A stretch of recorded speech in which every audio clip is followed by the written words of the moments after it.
Learners, welcome to the part 1 of the lesson 18, The Little Girl. The second part of this video consists of paragraph, verb and vocabulary building.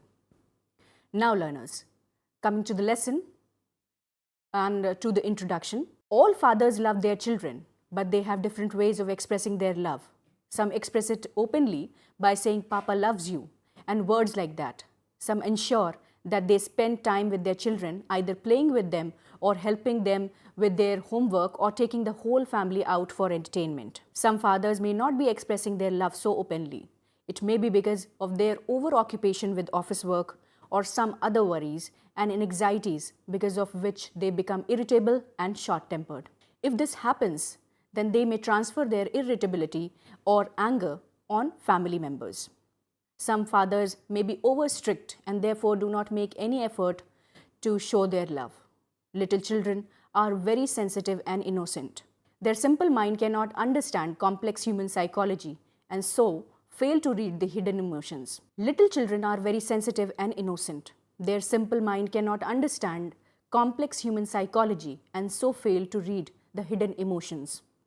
Rightly or wrongly, a child may also start thinking that his or her father does not like him or her. Coming to objectives, after completing this lesson, you will be able to describe the kind of relationship between Kezia and her parents, comment on Kezia's father's attitude towards her and analyze its impact on her personality, analyze your own relationship with your parents in terms of mutual communication and expectations, suggest ways to promote a healthy relationship between parents and children, write short and consistent paragraphs, use simple past tense and improve your vocabulary. Learners, coming to the gist of the lesson, this lesson brings out some of the finer nuances of human behavior and human relationships.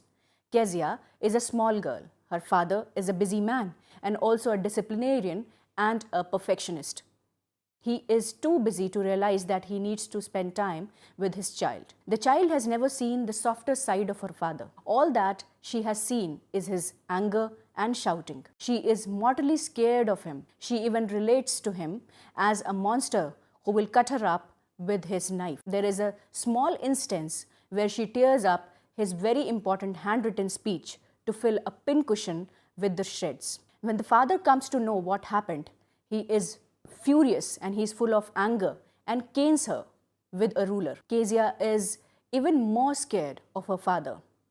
At this time, she sees her neighbor's children playing with their father, laughing out merrily and enjoying. She wishes her father was like that, but when she consoles herself saying, perhaps all fathers are not like that. At this time, another incident takes place which miraculously brings the father and daughter closer and removes all barriers. She realizes how busy her father has been and what it meant to him when he found his speech torn up. She had thought of him no less than a devil. But this incident made her realize that her impression about her father was totally wrong. Kezia's father is a strict man. One day she cuts his important papers. Learners, now read the story once through. Let us understand the detailed text. Learners, take part 1, 18.1. You may read from the lines, to the little girl, to little brown and owl. In this section, we get to know what kind of relationship exists between Kezia and her father and how this affects little Kezia's mind. Kezia was very scared of her father. He was in the habit of giving her instructions or orders only, but he never revealed the softest side of his heart to her, except perhaps give her one casual kiss before leaving for office. All children crave for love. Kezia too craved for her father's love. Kezia's father too never tried to understand what his little child wanted from him. The result was that Kezia was living in a perpetual fear of her father. She felt he was a figure to be dreaded and feared. Kezia wanted his love and company, but the father only wanted discipline and obedience. He wanted everybody to be perfect, to accept things as they are, and hated being questioned. Living in an environment of perpetual fear, Kezia became underconfident and started stammering when she spoke to her father. The story begins with this sentence, to the little girl, he was a figure to be feared and avoided. This tells us what to expect in the story. To the little girl, the father symbolized fear. In other words, he was fear personified. Every morning he came to her room to give her a kiss, but that did not mean anything to the little girl. Neither did it change her opinion about her father. Why was it so? This was because all other times he was harsh, strict, and intolerant with everybody. A small mistake was enough to make him shout and even beat. He never played with his child, nor did he spend some happy times. He never spoke lovingly with anyone. So all that one got to see about him was his cruelty and harshness. One small kiss each day in the morning also lacked warmth. It was so mechanical and devoid of emotions that the child's heart could not reciprocate or understand the hidden love. She too replied in a very mechanical way when she said, "Goodbye, father." Deep within, she would feel happy when he went away to office. The carriage sounds were a welcome sound for her. And as the carriage drove off and the sound became fainter, she was happier and relieved. In the evening, she stood near the staircase. She heard this loud voice shouting from the hall, "Bring my tea into the drawing room." The other orders and questions followed. "Hasn't the paper come yet?" "Mother, go and see if my paper's out there." "Bring me my slippers." Kezia's mother would call out for her and tell her to take off her father's boots. Kezia would then slip down the stairs and move slowly across the hall to push open the drawing room door. By this time, he would have worn his glasses and looked at her through the lens in such a way that the little girl would feel even more terrified because she became slow in her movements. He would say, "Well, Kezia, hurry up and pull off these boots and take them outside. Have you been a good girl today?" Kezia was so confused that she would stutter, "I did no, father."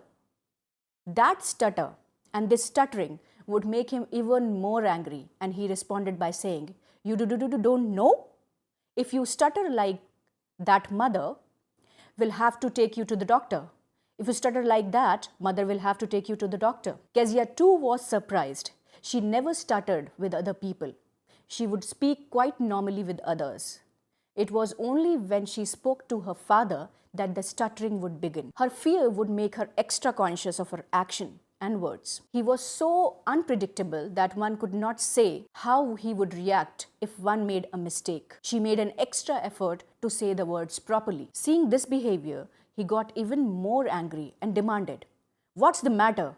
Why do you look so wretched?" Then he turned to his mother and asked her to teach the girl not to appear as though she was going to commit suicide the next minute. In the same tone of ordering and shouting, he told Kezia to take his cup of tea and place it on the table carefully. Kezia was so scared of his huge size.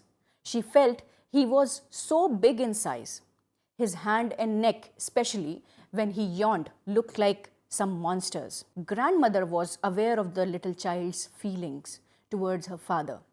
So, on Sunday afternoons, she would ask her to go down to the drawing room to have a nice talk with father and mother. But whenever the little girl went, she found mother reading and father stretched out on the sofa, his handkerchief on his face, his feet on one of the best cushions, sleeping soundly and snoring. She sat on a stool, watched him with a serious look, and waited for him until he woke up and stretched.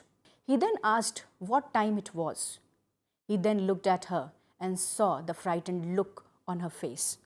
He told her not to stare like that because that made her look like a little brown owl. Learners, part 2. One day Kezia caught cold. She was not well, so she had to be kept indoors. Grandmother told that her father's birthday was due next week.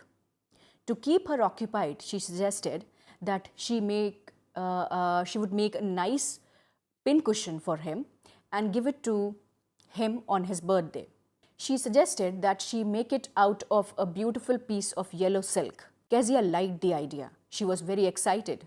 She immediately sat down to stitch it with double cotton. When she finished stitching 3 sides, She began to look for something which she could use for stuffing. She looked for the grandmother, but she was out in the garden at that time. So Kezia wandered into her mother's bedroom to look for scraps.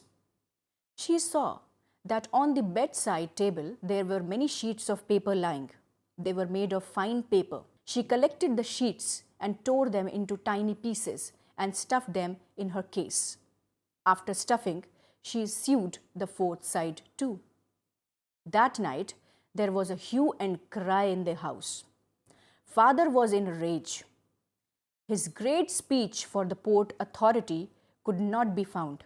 It was apparently lost. All the servants were questioned and asked to look for the speech. Finally, Mother came into Kezia's room and asked if she had seen some papers on the table in the bedroom.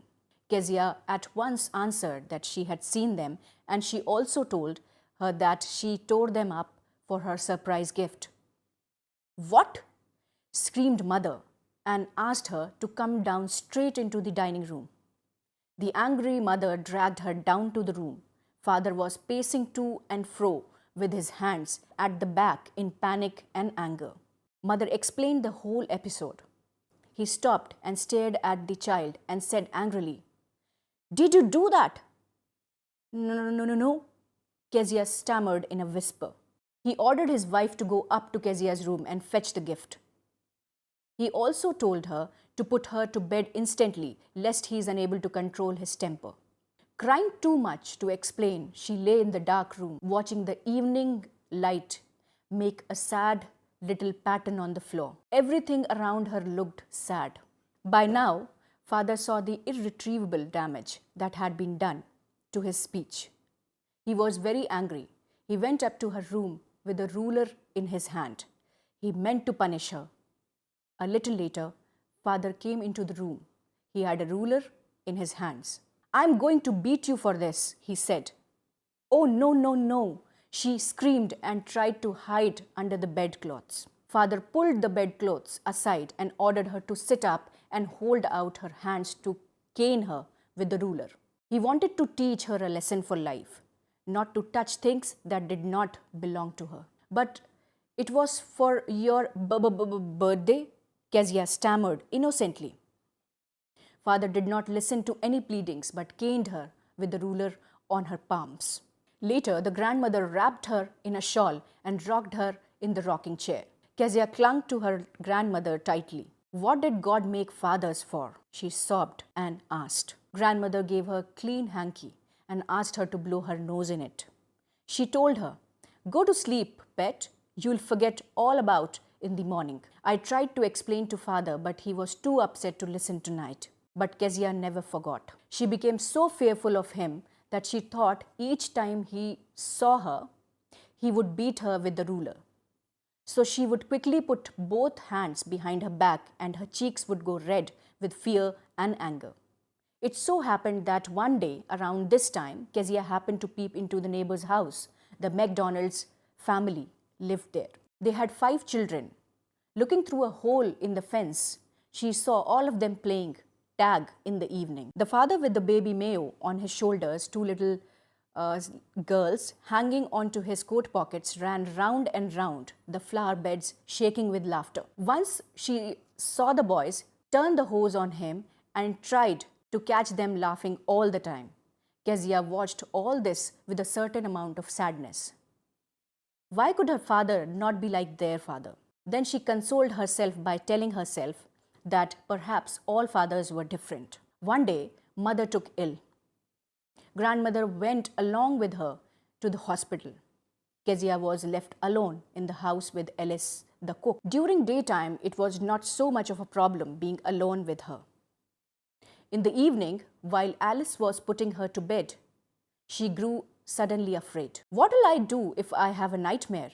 she asked Alice. She told her that she often has nightmares, and whenever she has them, Granny always took her to bed. She said that she could not stay in the dark. She could hear scary whispers. Alice pulled her socks off and asked her to sleep and not to scream and wake the father. But Alice's words had no effect. In her wild imagination, Kezia saw the same nightmare that she saw each day.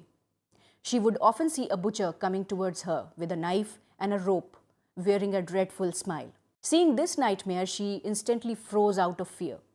She could only stand still, crying out, "Grandma, Grandma." She woke up shivering and saw her father standing beside her bed. He was holding a candle in his hand. "What's the matter?" he said. "Oh, a butcher, a knife, I want Granny," Kezia stammered. Father blew out the candle, bent down and caught her up in his arms and carried her down the passage to the big bedroom. She saw a newspaper lying on the bed and a half-smoked cigar which was near his reading lamp. He put away the paper, threw the cigar into the fireplace, then carefully tucked up the child. He lay down beside her. Kezia was half asleep, still. And still she had the image of the butcher's smile in her mind, which gave her the creeps. She crept close to her father and snuggled her head under his arm and held on to his shirt tightly. Once she had the reassurance of her father by her side, the fear of the dark faded. It did not matter now. She lay still. Father too was tired. He slept before the little girl. This incident also becomes the turning point in the story and changes the equation between the father and daughter. Seeing her father lying down like this, a funny feeling came over her. She realized that her father was not big like a monster. She felt sorry that there was no one to look after him. She also realized how hard he had to work each day. Probably he could not play like McDonald's because he was too tired. Then she remembered how she had torn up his beautiful writing. The thought made her sigh, but this time it was not a sigh of fear. It was a sigh of realization and guilt. She stirred suddenly and sighed. Father got up and asked, "What's the matter? Another dream?" "Oh," said the little girl, "my head's on your heart. I can hear it going." "What a big heart you have got, Father dear." The big heart does not simply imply size, but it is a literary expression to mean a generous person who forgets trivialities in life easily. Kezia had found the father's love, which all this time she felt she had been deprived of. Learners, over here, the first part ends. Thank you.